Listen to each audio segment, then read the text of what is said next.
तो नमस्कार दोस्तों, स्वागत करते हैं आपका अपना चैनल VCI एजुकेशन पर। चलिए अब हम लोग शुरू किए हैं मॉक टेस्ट को।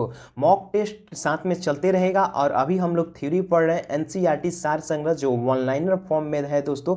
ज्योग्राफी समाप्त हो चुका है, आधुनिक भारत शुरू किए हैं और साथ में साथ हम लोग मॉक टेस्ट भी लेते चल रहे हैं। और आज हम लोग शुरू किए हैं मॉक टेस्ट के लिए आधुनिक भारत का इतिहास। और हम लोग का आज का पहला टॉपिक है यूरोपीय कंपनियों का आगमन। और इनमें जितने भी इंपॉर्टेंट क्वेश्चन आपको दिया रहता है या एग्जाम में पूछा गया है उन सारे क्वेश्चनों का डिटेल एनालिसिस करने वाले हैं दोस्तों। तो आइए इस मॉक टेस्ट को लगा कर देखिए कि आपकी स्थिति और आपकी तैयारी कितनी मजबूत हुई है। तो चलिए शुरू करते हैं मॉक टेस्ट को और डिटेल एनालिसिस करते हैं। बता दें दोस्तों कि आज नवरात्रि का पहला दिन है और इसीलिए आपको नवरात्रि का ढेर सारी शुभकामनाएं।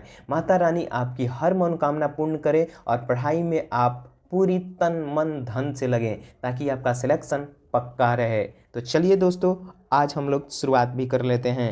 तो देखिए सबसे पहला क्वेश्चन का आंसर आपको बताना है। सबसे पहला क्वेश्चन है कि वास्को डी गामा कालीकट किस वर्ष आया है। मतलब आपको बताना था कि वास्को डी गामा जो था वो कालीकट कब आया था।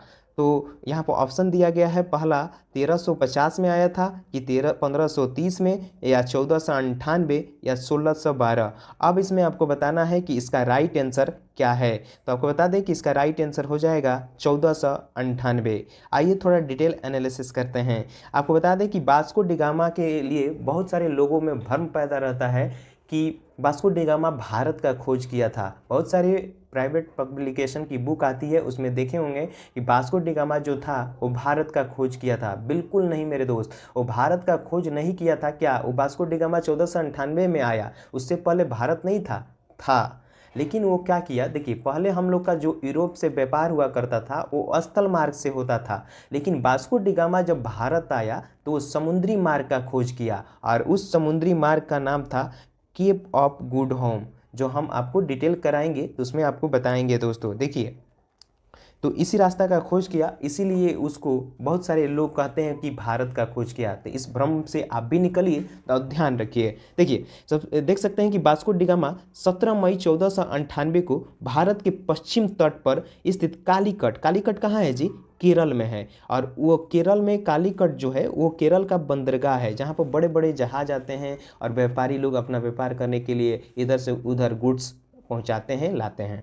तो यही बंदरगाह है और यहीं पर ये पहुंचा। यह एक पुर्तगाली यात्री था। मतलब वास्को डी गामा कौन था? तो पुर्तगाली यात्री था और इसने भारत यूरोप के बीच एक नई समुद्री मार्ग की खोज की। और इस समुद्री मार्ग का नाम क्या है? तो केप ऑफ गुड होप, इसी नाम से इसको रखा और इसका नाम है केप ऑफ गुड होम की क्या की खोज की।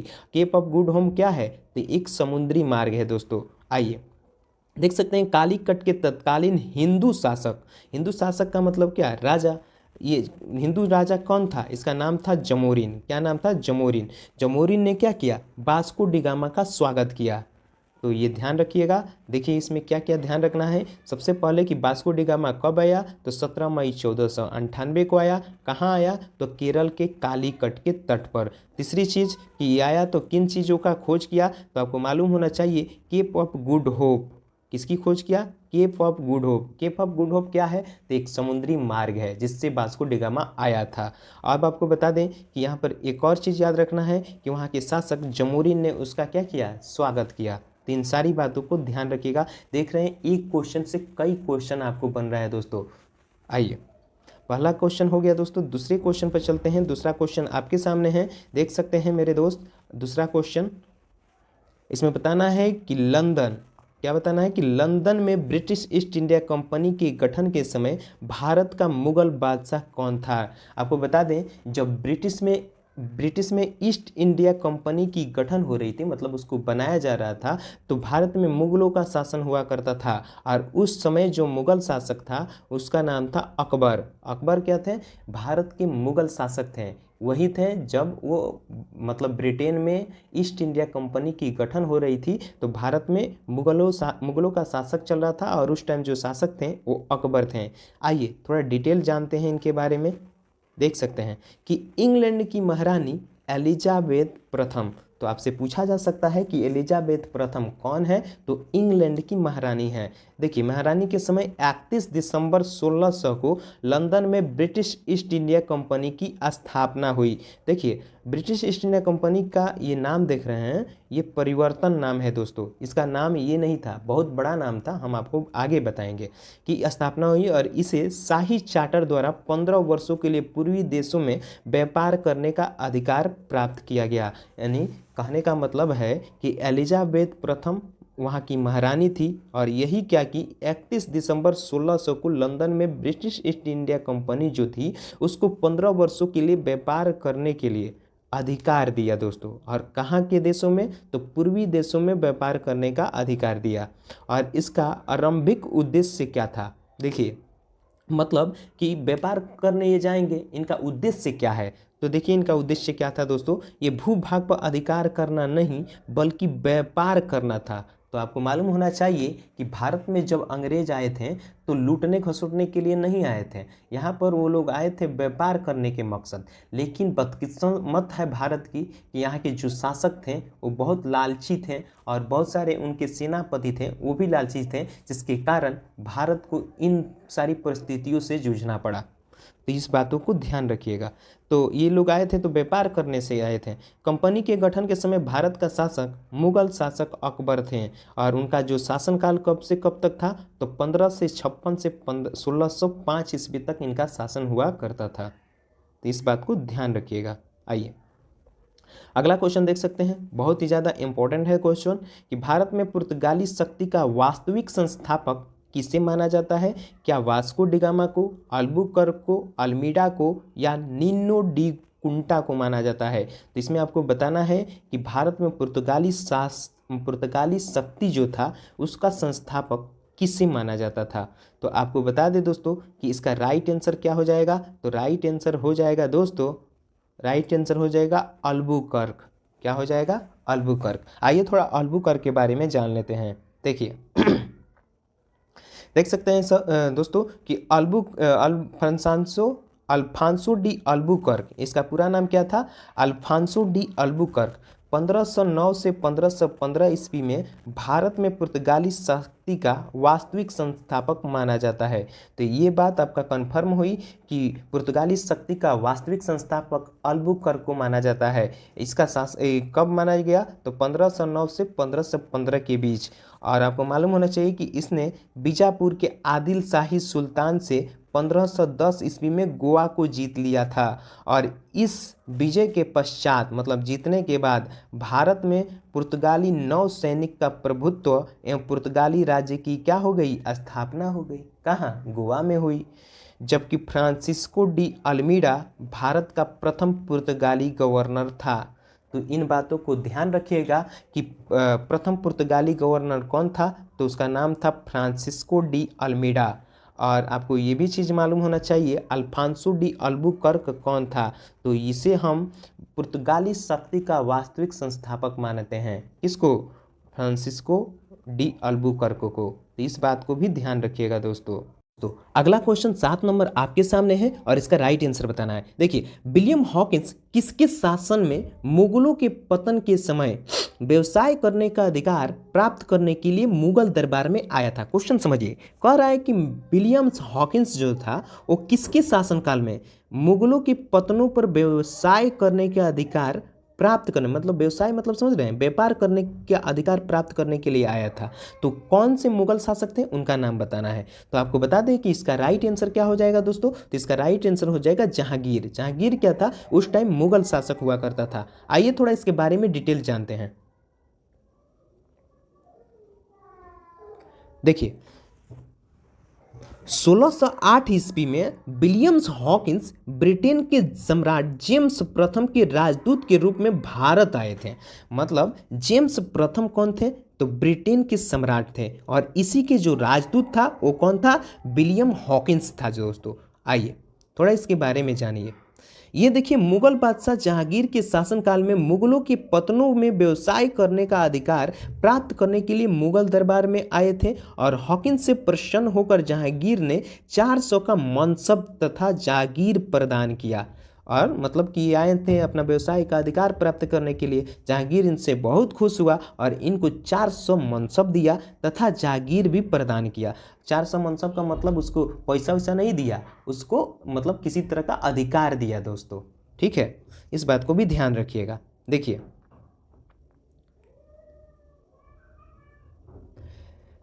अब देखिए, जागीर प्रदान किया और ऐसा पद प्राप्त करने वाला विलियम्स हॉकिंस प्रथम ब्रिटिश व्यक्ति था। जहांगीर ने हॉकिंस को इंग्लिश खां की उपाधि भी प्रदान किया। मतलब इन सारी चीज़ों को देने के बाद क्या क्या दिया, 400 का मनसब दिया और उसको जागीर भी प्रदान किया और एक उपाधि भी दिया, इंग्लिश खान। तो इस बात को याद रखिएगा कि जहांगीर ने इंग्लिश खां की उपाधि किसको दिया, तो किसको दिया दोस्तों, विलियम हॉकिंस को दिया। विलियम हॉकिंस किसके राजदूत थे, तो जेम्स प्रथम को दे। जेम्स प्रथम कौन थे, तो ये ब्रिटेन के सम्राट हुआ करते थे। ठीक है दोस्तों, कब आया था, तो 1608 ईस्वी में आया था। क्योंकि आपको मालूम होना चाहिए ये आया था अकबर से मिलने के लिए, और अकबर की मृत्यु कब हो गई थी, 1605 में। ध्यान रखिएगा। तो उसका उत्तराधिकारी शासक था। देखिए, निम्नलिखित में से किसे भारत में फ्रांसीसी कंपनी का संस्थापक माना जाता है। आपको इस ऑप्शन में से बताना है कि कौन सा ऐसा आंसर होगा जो फ्रांसीसी कंपनी का संस्थापक माना जाएगा। तो इसका राइट आंसर क्या हो जाएगा दोस्तों, कोलबर्ट हो जाएगा। कोलबर्ट जो था फ्रांसीसी कंपनी का संस्थापक था। आइए थोड़ा इसके बारे में जानिए, कोलबर्ट के बारे में। तो देखिए, कोलबर्ट, इसका पूरा नाम था जेम्स बैप्टिस्ट कोलबर्ट, को भारत में फ्रांसीसी कंपनी का संस्थापक माना जाता था। मतलब फ्रांस की जो कंपनी थी उसको स्थापित भारत में यही किया था। 1664 ईस्वी में फ्रांस के सम्राट लुईस 14वां, देख सकते हैं तो लुईस 14वें की मंत्री कोलबर्ट कौन था, लुईस 14वें के मंत्री था। वो फ्रेंच और ईस्ट इंडिया कंपनी की स्थापना हुई, जिससे कंपनी देश इंडदेश और ओरियंतलेस कहा गया। क्या कहा गया, कंपनी देश इंडेस और ओरियंत लेस कहा गया। फैंक्रो करो के प्रयास से सूरत में 1668 ईस्वी में प्रथम फ्रांसीसी व्यापारी केंद्र को क्या किया गया, स्थापित किया गया। तो इस बात को भी ध्यान रखिएगा दोस्तों, थोड़ा नाम टेढ़ा मेढ़ा है लेकिन ध्यान रखिएगा तो हो जाएगा। आइए अगला क्वेश्चन देख सकते हैं दोस्तों, बहुत ही ज़्यादा इंपॉर्टेंट, कि प्रथम कर्नाटक युद्ध का कौन सा तत्कालिक कारण था। मतलब कि कर्नाटक में एक युद्ध हुआ था, कई सारे युद्ध इसके अनुरूप हुए थे, तो प्रथम कर्नाटक युद्ध का उसका कारण क्या था, क्यों हुआ था। क्या ये अंग्रेज और फ्रांसीसियों के बीच प्रतिद्वंद्विता के लिए हुआ था, या ऑस्ट्रेलिया और राजगद्दी का युद्ध हुआ था, मतलब ऑस्ट्रिया की राजगद्दी का युद्ध हुआ था, या कर्नाटक की राजगद्दी का विवाद था, या अंग्रेज द्वारा फ्रांसीसी जहाज़ों का अधिग्रहण था। तो इसमें आपको बताना है कि इसका राइट आंसर क्या हो जाएगा मेरे दोस्त। तो इसका राइट आंसर तो इसका राइट आंसर क्या होगा, तो देख सकते हैं कि डी हो जाएगा, अंग्रेज द्वारा फ्रांसीसी जहाज़ों का अधिग्रहण, मतलब उसको अपने अंदर ले लेना, कैप्चर कर देना। आइए इसके बारे में थोड़ा जान लीजिए। देख सकते हैं कि प्रथम कर्नाटक युद्ध 1746 से 48 को सेंट टोमे का युद्ध भी कहा जाता है। इस युद्ध में होने वाले तत्कालीन कारण कुछ फ्रांसीसी जहाज़ों और एक अंग्रेज अधिकारी कैप्टन बॉर्नेट द्वारा अधिग्रहण कर लेना, मतलब उसको पकड़ लेना, और कैप्टन पेराडाइज के नेतृत्व में फ्रांसीसी सेना अडयार नदी पर स्थित सेंट टोमे नामक स्थान पर नवाब को पराजित कर दिया। और इस युद्ध में एक्सला सापेल की संधि हुई और 1748 में इसे समाप्त भी कर दिया। तो ये सारे क्वेश्चन बहुत पूछा जाता है कि एक्सला सापेल की संधि कब हुई, तो आप देख रहे हैं 1748 में हुई, और इसे मतलब कि कहाँ हुई, तो सेंट टोमे नामक स्थान पर किसको पराजित कर दिया गया, तो नवाब को पराजित कर दिया गया। और आपको मालूम होना चाहिए कि जो फ्रांसीसी सेना थी वो कहाँ स्थित थी, तो अडयार नदी पर स्थित थी दोस्तों। तो इस सारी बातों को ध्यान रखिएगा, बहुत ज़्यादा इंपॉर्टेंट है। देखिए अगला क्वेश्चन देख सकते हैं कि डचों ने बंगाल में कौन सा कारखाना स्थापित किया।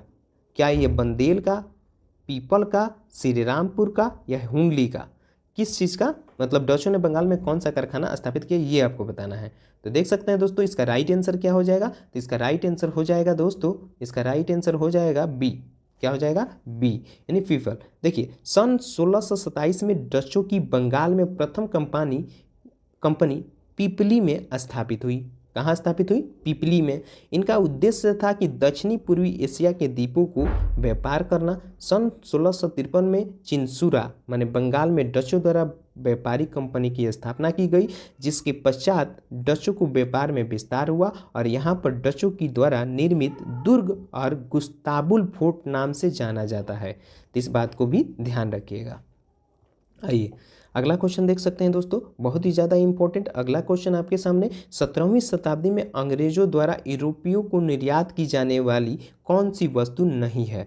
मतलब 17वीं शताब्दी जब हुआ था उस टाइम अंग्रेजों द्वारा यूरोप को निर्यात की जाने वाली कौन सी वस्तु नहीं थी दोस्तों? तो आपको मालूम होना चाहिए कि बी वाली मतलब चाय वाली जो वस्तु थी उस टाइम नहीं हुआ करती थी। आइए थोड़ा इसके बारे में जानिए। देखिए 17वीं शताब्दी में देख सकते हैं दोस्तों, 17वीं शताब्दी में अंग्रेज द्वारा यूरोप को चाय का निर्यात नहीं किया जाता था। मसाले, सूती वस्त्र, नील की 17वीं शताब्दी में अंग्रेजों द्वारा यूरोप को निर्यात किए जाने वाली प्रमुख वस्तुएं थी। नील की खेती में अंग्रेजों द्वारा प्रारंभ में की गई प्रथम व्यापारिक कार्य भी था। इस बात को भी ध्यान रखिएगा। आगे देख सकते हैं अगला क्वेश्चन आपके सामने है दोस्तों कि भारत में अंग्रेजों की फ्रांसीसी चुनौती का अंत किस युद्ध से हुआ? तो आपको इसमें राइट आंसर बताना है दोस्तों। राइट आंसर हो जाएगा वांडीवास का युद्ध। आइए थोड़ा वांडीवास का युद्ध के बारे में जान लेते हैं दोस्तों, और ये हम लोग का आज का अंतिम क्वेश्चन हो जाएगा। तो देख सकते हैं कि 22 जनवरी 1760 ईस्वी में वांडीवास के युद्ध में अंग्रेजों ने फ्रांसीसी सेना को बुरी तरह से पराजित कर दिया। किस सेना को? फ्रांसीसी सेना को। और इसने फ्रांसीसियों का भारत पर प्रभाव समाप्त भी हो गया और इस युद्ध में अंग्रेजी सेना का नेतृत्व आयरकुट तथा फ्रांसीसी सेना का नेतृत्व काउंट डी लाली किया था। कौन किया था? काउंट डी लाली किया था। थोड़ा इसके बारे में ध्यान से समझिए। देखिए काउंट डी लाली ने किया था। 17 फरवरी 1763 को पेरिस की संधि तथा सप्तवर्षीय युद्ध समाप्त हो गया, जिसके परिणाम स्वरूप लाली की आत्मसमर्पण करना पड़ा और इस प्रकार तृतीय आंग्ल फ्रांस युद्ध भी समाप्त हो गया। तो आज का जो टॉपिक है आज हम लोग यहीं तक रहने देते हैं, क्योंकि इस बुक में यहीं तक क्वेश्चन था दोस्तों। तो उम्मीद है कि इन सारे क्वेश्चन को आप लोग सुने होंगे और ध्यान से समझे होंगे। अगला क्वेश्चन इससे भी फास्ट तरीके से कराया जाएगा, जिसमें डिटेल एनालिसिस नहीं कराया जाएगा, एकदम बढ़िया से क्वेश्चन का एनालिसिस किया जाएगा दोस्तों। तो चलिए मिलते हैं अगले वीडियो में, नेक्स्ट वीडियो में दोस्तों। तो बाय बाय, चलिए।